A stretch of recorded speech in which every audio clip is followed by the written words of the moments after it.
Baik, Assalamualaikum warahmatullahi wabarakatuh. Selamat pagi, salam sejahtera untuk kita semua. Sebelumnya, perkenalkan, kami dari kelompok satu akan mempresentasikan hasil diskusi kami terkait jurnal yang telah kami buat sebelumnya dengan judul Penggunaan Influencer dalam E-commerce, Analisis Aspek Hukum Terhadap Endorsement Terselubung. Selanjutnya, berikut adalah anggota kelompok kami. Yang pertama, Syifa Adani Fatihah, Muhammad Rizky Ramadan, Lisa Eka Putri, Gian Putri Rian Chen, Nashwa Hanifah Azari, Amelia Azira, dan Nailul Muna. Baik, selanjutnya kita akan masuk ke materi yang sudah kami susun sebelumnya. Untuk latar belakang, mengapa kemudian kami mengangkat isu ini menjadi sebuah penelitian adalah berdasarkan piramida terbalik yang sudah kami rancang sebelumnya, berdasarkan perkembangan teknologi digital, menciptakan cara baru melalui media sosial, termasuk ke dalamnya e-commerce, sehingga marak penggunaan endorsement. Perkembangan teknologi digital kemudian telah membawa perubahan besar dalam pola pemasaran di era modern, khususnya melalui e-commerce. Berdasarkan data dari Asosiasi Penyelenggara Jasa Internet Indonesia, pada tahun 2022 menunjukkan bahwa 77,0,2%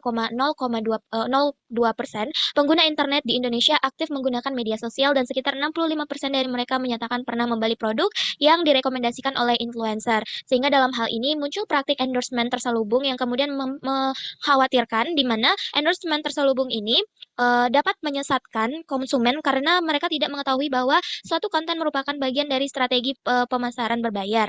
Hal ini berpotensi melanggar prinsip transparansi dan kejujuran dalam transaksi elektronik sebagaimana diatur dalam Undang-Undang Nomor 8 Tahun 1999 tentang Perlindungan Konsumen, serta Peraturan Pemerintah Nomor 80 Tahun 2019 tentang perdagangan melalui sistem elektronik. Di sisi lain, regulasi khusus yang mengatur secara tegas kewajiban pengungkapan endorsement oleh influencer di Indonesia masih sangat terbatas.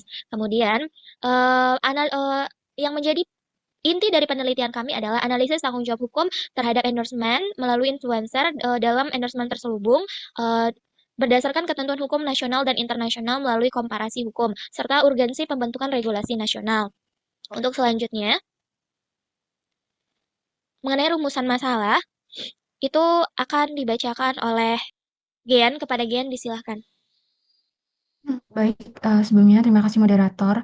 Mengenai latar belakang yang sudah disampaikan sebelumnya, kelompok kami memiliki beberapa rumusan pertama. Rumusan masalah pertama itu mengetahui bagaimana bentuk tanggung jawab hukum influencer dan pelaku usaha terhadap kerugian yang dialami konsumen akibat praktik endorsement terselubung di media sosial. Kedua, mengetahui apakah praktik endorsement terselubung oleh influencer tersebut bertentangan dengan prinsip transparansi dan kejujuran sebagaimana diatur dalam hukum perlindungan konsumen di Indonesia. Selanjutnya, eh, Terima kasih. tujuan selanjutnya tujuan dari latar belakang tersebut, kita memiliki dua tujuan. Yang pertama itu di mana mengetahui apakah bentuk tanggung jawab hukum influencer dan pelaku usaha terhadap kerugian yang dialami konsumen akibat praktik endorsement di media sosial. Yang kedua, mengetahui apakah praktik endorsement terselubung tersebut bertentangan dengan prinsip transparansi dan kejujuran sebagaimana diatur dalam hukum perlindungan konsumen. Next slide. Selain itu, penelitian ini juga bertujuan untuk mengevaluasi kesesuaian praktik endorsement terselubung dengan prinsip transparansi dan kejujuran dalam hukum perlindungan konsumen di Indonesia, khususnya sebagaimana diatur dalam Undang-Undang Nomor 8 Tahun 1999 tentang Perlindungan Konsumen dan Peraturan Pemerintah Nomor 80 Tahun 2019 tentang Perdagangan melalui Sistem Elektronik. Dikembalikan kepada moderator. Baik, terima kasih kita ucapkan kepada Gian. Selanjutnya kita masuk ke bagian pembahasan, di mana bagian pembahasan pertama kami membahas tentang tanggung jawab perdata dalam kasus endorsement terselubung. Untuk bagian ini akan dijelaskan oleh Ana. Kepada Ana disilahkan. Baik, terima kasih moderator. Sini saya akan menjelaskan terkait tanggung jawab perdata. Dalam era digital saat ini, media sosial itu menjadi platform utama dalam hal pemasaran, baik itu barang maupun jasa.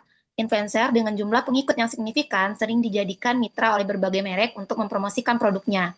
Melalui endorsement, itu menjadi pilihan yang strategis dan efektif dalam pemasaran.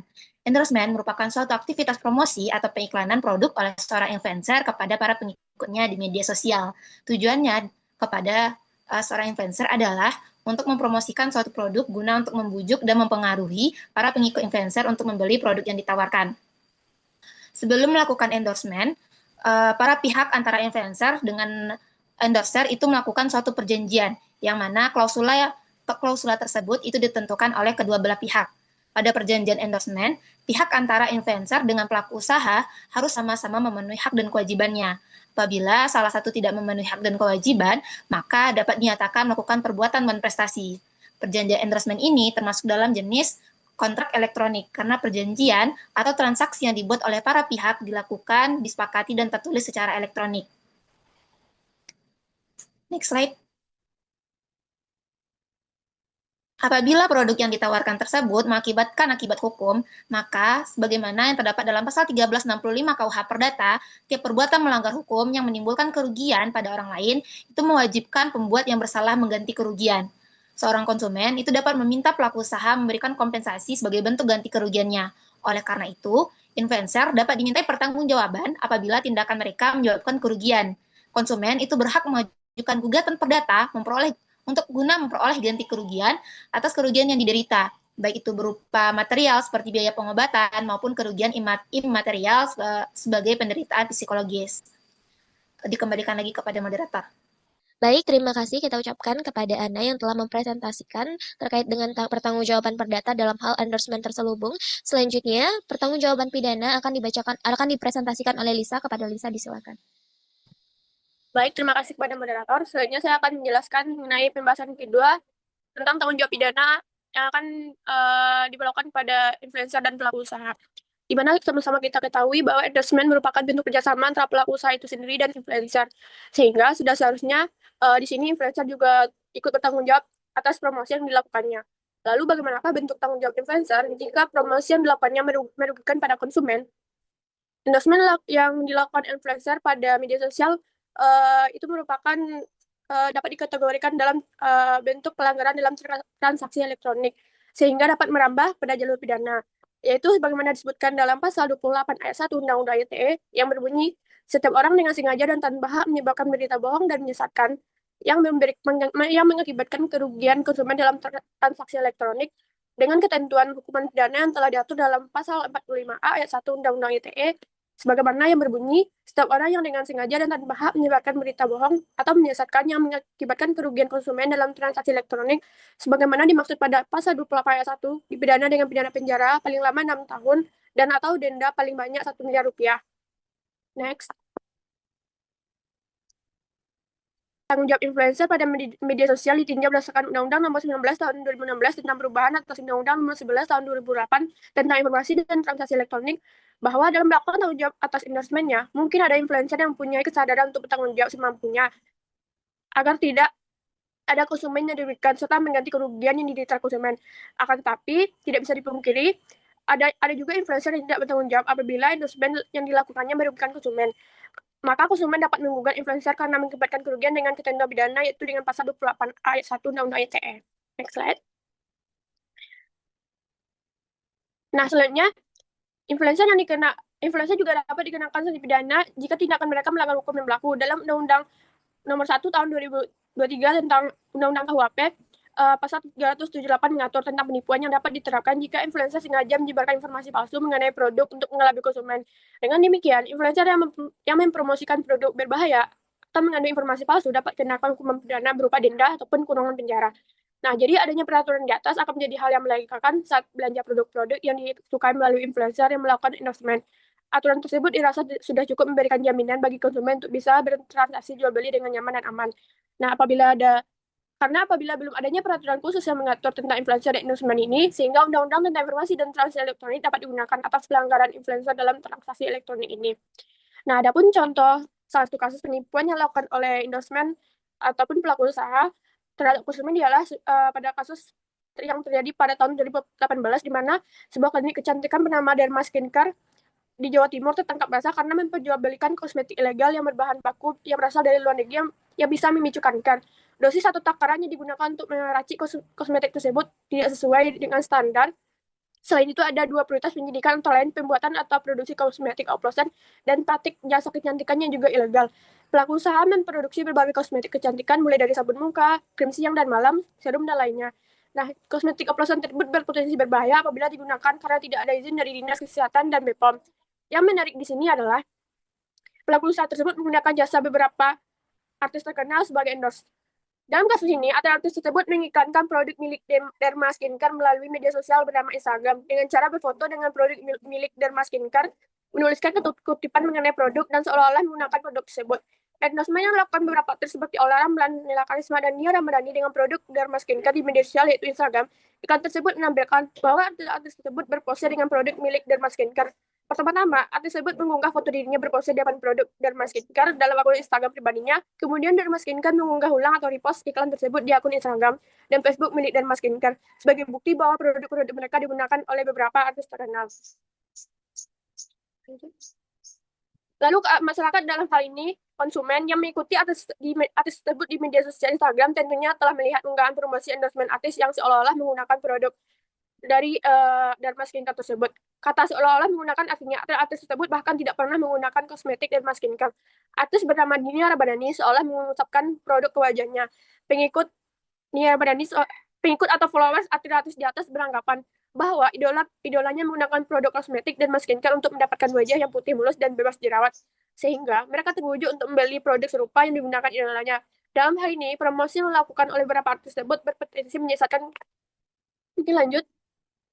Jadi dengan adanya kasus ini, masyarakat dirugikan selain karena akibat dari iklan yang menyesatkan, kurangnya informasi yang diberikan dari endorsement yang membawa dampak lain setelah terbongkarnya bahwa kosmetik milik Dharma Skincare yang di-endorse sejumlah artis tersebut merupakan kosmetik ilegal yang belum mendapatkan izin edar dan menggunakan bahan-bahan berbahaya. Mungkin dikembalikan kepada moderator. Baik, terima kasih saya ucapkan kepada Lisa yang telah mempresentasikan terkait dengan tanggung jawab pidana dalam hal endorsement terselubung. Selanjutnya adalah tanggung jawab etis di luar hukum positif yang akan dipresentasikan oleh Syifa. Kepada Syifa disilakan. Baik, terima kasih kepada moderator. Saya akan menjelaskan tentang tanggung jawab etis di luar hukum positif. Selain jurnal ini dapat dikaji menggunakan hukum positif, jurnal ini juga dapat dikaji dengan menjelaskan tanggung jawab etis di luar hukum positif. Dalam konteks hukum Indonesia, belum terdapat regulasi spesifik yang mengatur secara langsung peran dan tanggung jawab influencer dalam kegiatan endorsement. Namun secara etis, influencer sebagai pelaku dalam industri periklanan digital tetap terikat oleh prinsip-prinsip yang tercantum dalam Kode Etik Periklanan Indonesia atau KEPI. KEPI menekankan pentingnya kejujuran, transparansi, dan tanggung jawab sosial dalam setiap kegiatan periklanan, termasuk yang dilakukan oleh influencer. Menurut penelitian yang dilakukan oleh Fridiana dan Westra, meskipun influencer bukan bagian dari pelaku usaha atau perusahaan periklanan secara formal, mereka memiliki pengaruh signifikan dalam mempromosikan produk melalui media sosial. Namun karena belum adanya aturan khusus yang mengatur kedudukan influencer, sanksi hukum lebih sering ditujukan kepada pelaku usaha, bukan kepada influencer itu sendiri. Lebih lanjut, penelitian yang dilakukan oleh Fasha et al. Menyoroti bahwa meskipun tidak ada regulasi khusus, influencer tetap harus mematuhi etika periklanan yang berlaku. Mereka menekankan bahwa influencer dapat dikenai tanggung jawab hukum juga jika melakukan endorsement yang menyesatkan atau melanggar prinsip-prinsip etika dalam periklanan. Dalam praktiknya, tanggung jawab etis influencer mencakup keharusan untuk menyampaikan informasi yang benar dan tidak menyesatkan kepada konsumen. Influencer juga diharapkan untuk melakukan due diligence terhadap produk yang mereka promosikan, memastikan bahwa produk tersebut tidak melanggar hukum atau membahayakan konsumen. Selain itu, penelitian dilakukan oleh Salsabila dan Huta Barat menunjukkan bahwa selebgram atau influencer yang tidak melakukan pengecekan terhadap produk yang mereka promosikan dapat dianggap lalai dan bertanggung jawab atas kerugian yang dialami oleh konsumen. Mereka menekankan pentingnya peran dalam mengatur dan mengawasi kegiatan periklanan oleh influencer untuk melindungi konsumen. Baiklah, sekian saya kembalikan ke moderator. Baik, terima kasih kepada Syifa yang telah mempresentasikan terkait dengan tanggung jawab etis melalui hukum positif. Di luar hukum positif, selanjutnya tanggung jawab dalam hukum periklanan sesuai dengan ketentuan Permendagri nomor 31 tahun 2023 yang akan dijelaskan oleh Rizky. Kepada Rizky disilahkan. Baik, saya akan menjelaskan tanggung jawab dalam hukum periklanan sesuai dengan ketentuan Permendagri nomor 31 tahun 2023. Peraturan ini merupakan peraturan yang mengatur tentang perizinan berusaha, periklanan, pembinaan, pengawasan, perilaku usaha dalam perdagangan melalui sistem elektronik. Peraturan Menteri ini bertujuan untuk menciptakan e-commerce yang berjalan secara adil, sehat, dan memberi manfaat dengan memperhatikan kesejahteraan masyarakat untuk mendukung pemberdayaan usaha mikro, kecil, dan menengah, serta perilaku usaha perdagangan melalui sistem elektronik dalam negeri dan untuk meningkatkan perlindungan konsumen. Dan sesuai dengan perkembangan teknologi, maka diciptakanlah aplikasi hiburan yaitu TikTok dengan menyediakan video pendek, dan tambahan fitur seperti musik dan fitur kreatif lainnya. Dengan dihadirkan oleh TikTok yang sudah beroperasi dan berkembang dengan pesat dan juga menjadi platform yang sangat populer, sehingga TikTok memperkenalkan fitur baru yaitu TikTok Shop. Fitur ini dirancang untuk memberikan kesempatan kepada para pengusaha dalam memasarkan produknya dengan mengedepankan kreativitas untuk menarik minat pembeli.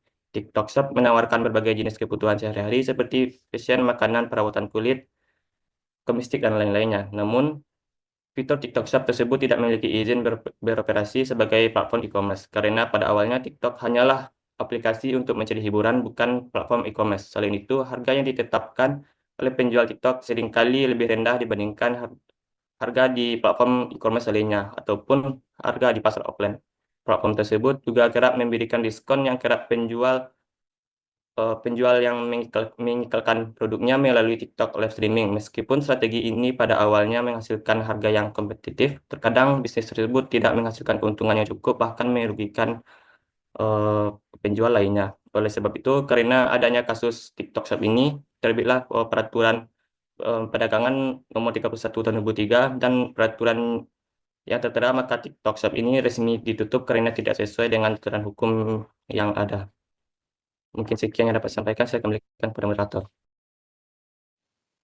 Baik, terima kasih kita ucapkan kepada Rizky yang telah menyampaikan terkait dengan tanggung jawab dalam hukum perikanan sesuai dengan ketentuan Permendagri nomor 31 tahun 2023. Selanjutnya, materi terkait dengan tanggung jawab dalam hukum perlindungan konsumen berdasarkan Undang-Undang nomor 8 tahun 1999 yang akan dibacakan oleh Gian. Kepada Gian, disilahkan. Baik, terima kasih moderator. Influencer dalam mempromosikan produk kecantikan yang berbahaya bagi konsumen itu dapat dinilai bertanggung jawab apabila suatu produk tersebut menimbulkan kerugian bagi konsumen. Selanjutnya itu, hal ini juga diatur dalam Undang-Undang Perlindungan Konsumen bahwasannya dalam kegiatan promosi tersebut dilarang untuk menyampaikan informasi yang menyesatkan dan para influencer tersebut diwajibkan untuk memberikan informasi yang benar, tidak menyesatkan dan sesuai dengan kenyataan yang ada. Selanjutnya, jika produk yang dipromosikan tersebut terbukti berbahaya, maka konsumen berhak untuk mengajukan gugatan perdata guna memperoleh ganti rugi atas kerugian yang diderita, baik itu material ataupun imaterial. Next.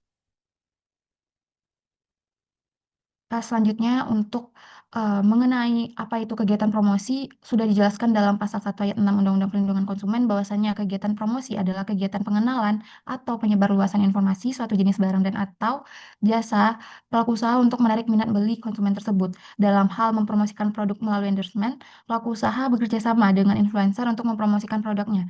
Walaupun endorsement tersebut merupakan teknik marketing yang baru, namun hal itu harus memperhatikan regulasi-regulasi yang sedang berlaku di suatu negara. Dan juga terkait promosi ini telah mengatur beberapa larangan yang dimana pelaku usaha dilarang memproduksi dan atau memperdagangkan barang atau jasa yang tidak sesuai dengan janji yang dinyatakan dalam label, etiket, keterangan, iklan, atau promosi penjualan barang dan atau jasa tersebut. Next.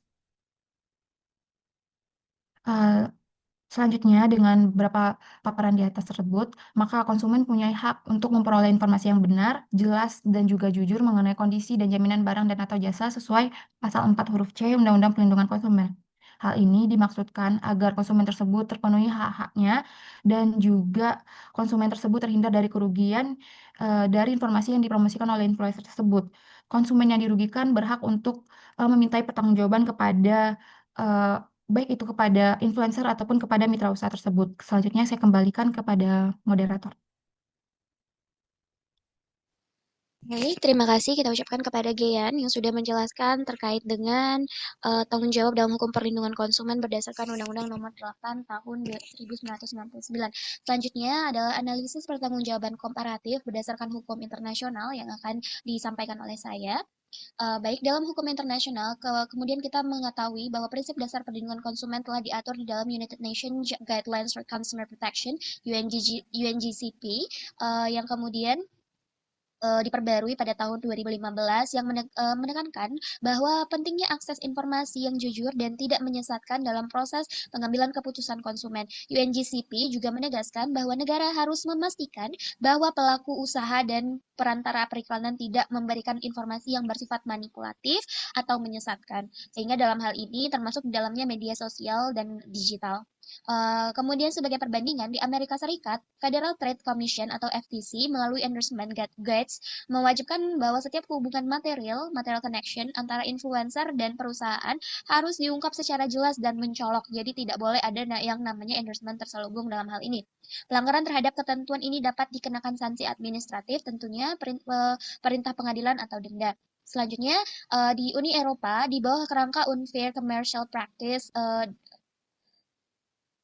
di bawah kerangka ini, praktik komersial yang menyesatkan termasuk menyembunyikan fakta bahwa konten merupakan iklan berbayar diklasifikasikan sebagai tindak tidak jujur. Sehingga dalam hal ini dapat dikatakan bahwasannya negara anggota Uni Eropa memiliki kewajiban untuk mengimplementasikan sanksi nasional terhadap influencer maupun perusahaan yang melanggar prinsip transparansi ataupun yang melakukan tindak endorsement terselubung.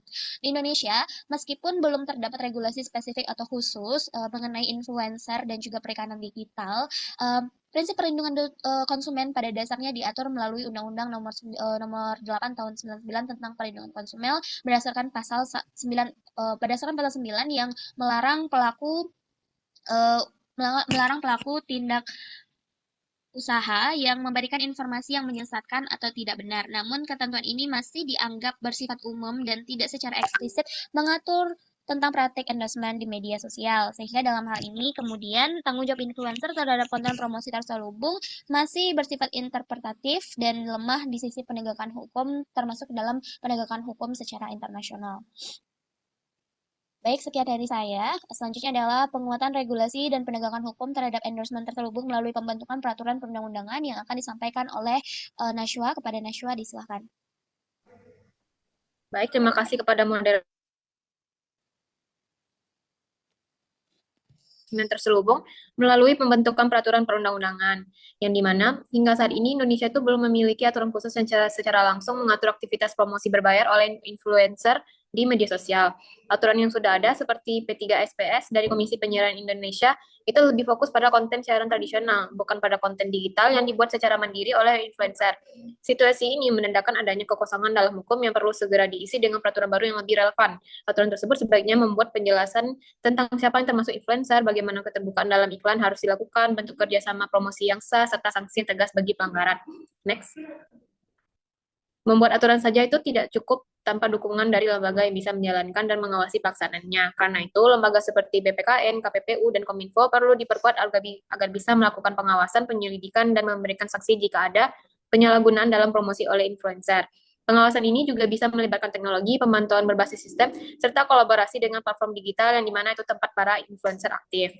Dari pembahasan yang telah kami buat dapat ditarik kesimpulannya, yaitu endorsement terselubung oleh influencer dapat mengancam perlindungan konsumen dan keadilan dalam pasar digital. Hukum internasional melalui UNGCP dan regulasi di negara-negara maju telah memberikan kerangka tanggung jawab yang jelas. Indonesia perlu segera menyusun regulasi khusus terkait influencer dalam e-commerce untuk menjamin transparansi, akuntabilitas, dan perlindungan konsumen secara menyeluruh. Mungkin sekian dari saya kembalikan kepada moderator. Baik, terima kasih kepada Nashwa yang sudah menjelaskan terkait dengan penguatan regulasi dan penegakan hukum terhadap endorsement terselubung melalui pembentukan peraturan perundang-undangan dan juga kesimpulannya secara keseluruhan. Baik, berdasarkan hasil dari diskusi kami, tadi itu adalah keseluruhan presentasi yang akan kami sampaikan, sehingga dalam hal ini maka berakhirlah presentasi kami pada hari ini. Sehingga dalam hal ini apabila ada salah dan janggal, kami mohon maaf. Wabillahi taufiq walhidayah. Assalamualaikum warahmatullahi wabarakatuh.